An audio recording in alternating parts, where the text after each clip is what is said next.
नमस्कार बंधुरा सबाई केमन आछो आशा करछि निश्चय भालो आछो। आमिও भीषण भालो आछि। सकलके स्वागत जानाई आमार यूट्यूब चैनेले। आजके हाजिर हये गेछि नतुन एकटा रेसिपि निये। आज तोमादेर साथे जेटा शेयार करब सेटा हच्छे लाउ पाताय चिंगड़ी पातुरी। तो आमरा कला पाताय करे थाकी, बाट कला पाताटा फेले दिते हय, बाट लाउ पाताय जोदि करा जाय ना तो पाताटाओ खावा जाय एबं भीषण सुस्वादु हय। एटा एकटा बेंगली ट्रेडिशनल रेसिपि। तो तार जोन्नो जेटा करते हबे पातागुलोके प्रथमे धुए निते हबे, धुए मुछे परिष्कार করে নিতে হবে। তারপরে না একটা শির থাকে যেটা খাওয়া যায় না, যেটাকে তুলে তুলে ফেলে দিতে হবে। তারপর আমরা এখানে পোস্ত, সরষে, হলুদ, লবণ, একটু নারকেল কোড়া দিলেও ভালো লাগবে, সব মিলিয়ে মিশিয়ে তার সাথে কাঁচা সরষের তেল বেশ খানিকটা দিয়ে সব কিছু ভালো করে মিক্সড করে নিতে হবে এখানে। আর দিয়েছি অল্প একটু টক দই, সেটা অপশনাল, তোমরা চাইলে দিতেও পারো নাও দিতে পারো। আর যেগুলো লাগবে সেটা হচ্ছে গোটা গোটা কাঁচা লঙ্কা। এবার ঝালটা যে যে পরিমাণে খাই সেরকম অনুযায়ী নেবে। আমরা যেহেতু কম ঝাল খাই একটু, সেজন্য এখানে 4টে লঙ্কা নিয়েছি, ঠিক আছে।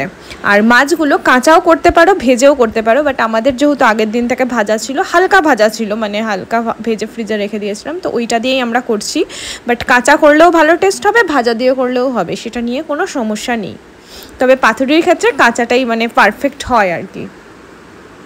এবার পুরো মিশ্রণটা ভালো করে মাছের সাথেও মাখিয়ে নিলাম, চিংড়ি মাছগুলোর সাথে। নেক্সট স্টেপে যেটা করতে হবে, আমরা এখানে একটা করে পাতা নিয়ে নিই, দুটো দুটো করে নিয়েছি, কারণ পাতাটা ভীষণই পাতলা। এটা যখন ভাজা বা ভাপা টাইপের হবে না, ভীষণ পাতলা হয়ে ছিঁড়ে ভেতরের মানে পোর্শনের যেই মশলাটা থাকবে সেটা বেরিয়ে যাওয়ার হাই চান্স, তো সেই জন্য ডবল ডবল করে নিয়েছি। তো তার মধ্যে পুরো মাছের সাথে যে মিশ্রণটা এতক্ষণ ধরে যে মিক্সড করে মাখানো হলো, সমস্ত কিছু মশলা শুদ্ধ সব পাতার মধ্যে মধ্যে মাঝখান বরাবর দিয়ে দেওয়া হচ্ছে।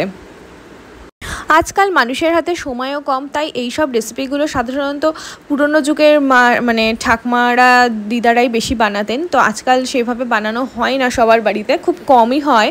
তবে বানালে কিন্তু দারুণ লাগে খেতে, যেহেতু বেঙ্গলি ট্র্যাডিশনাল রেসিপি। আর এই রেসিপিগুলোর একটা আলাদাই ঝাঁজ, আলাদা ফ্লেভার রয়েছে, যেটা আমি ভীষণ পছন্দ করি। এইসব পাতুরি টাইপের রেসিপিগুলো ভীষণ ভালো লাগে, এগুলো বানাতেও ভালো লাগে, খেতেও ভালো লাগে, সবই ভালো লাগে।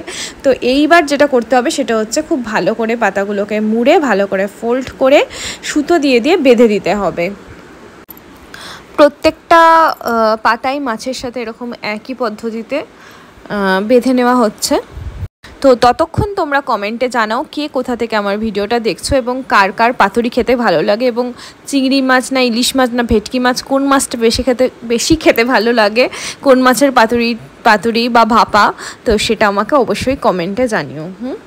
আর ততক্ষণে আমরা তোমাদের সাথে গল্প করতে করতে সুতোগুলো বেঁধে নিই। আগেই বললাম আজকাল সবাই ভীষণ ব্যস্ত, কারোর হাতে খুব বেশি সময় নেই, খুব কম সময়, বাট ছুটি তো একদিন দুদিন থাকেই সপ্তাহে।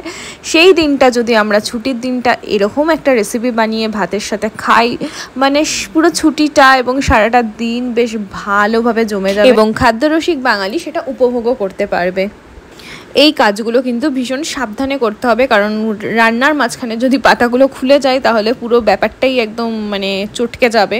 তো আমাদের বললাম আগেই, যেহেতু মাছগুলো হালকা ভাজা ছিল সেই জন্য একটু কম সময় লাগবে আমাদের রান্নাটা করতে আমার। তো তোমরা যারা মাছটা কাঁচা করবে তারা একটু বেশি সময় ধরে এটাকে চেষ্টা করবে রান্না করার।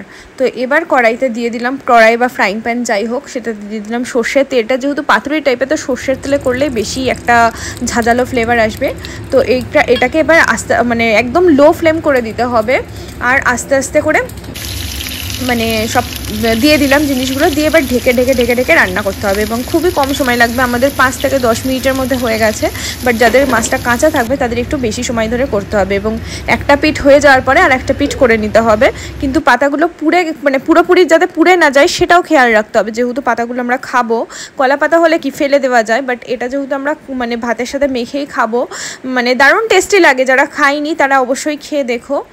তো সেই জন্য এপিট ওপিট দুপিটি ভালোভাবে করে নিতে হবে।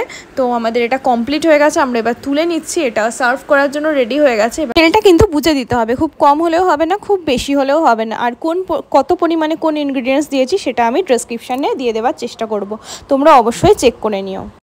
এবার আমি পাতাটা খুলে তোমাদের দেখাই। হ্যাঁ, দারুণ একটা স্মেল বেরাচ্ছে, একটু ধীরে সুস্থে করতে হবে এই কাজটা। তো আই ক্যান্ট ওয়েট, এবার জাস্ট মানে মনে হচ্ছে কতক্ষণে খাবো এরকম একটা ব্যাপার। আর তোমরা অবশ্যই ট্রাই করো এই রেসিপিটা এবং আমাকে জানিও কেমন লাগলো। যদি ভালো লাগে লাইক কমেন্ট শেয়ার এবং সাবস্ক্রাইব করে অবশ্যই পাশে থেকো। আহা দারুণ। সম্পূর্ণ ভিডিওটি দেখার জন্য সকলকে জানাই ধন্যবাদ।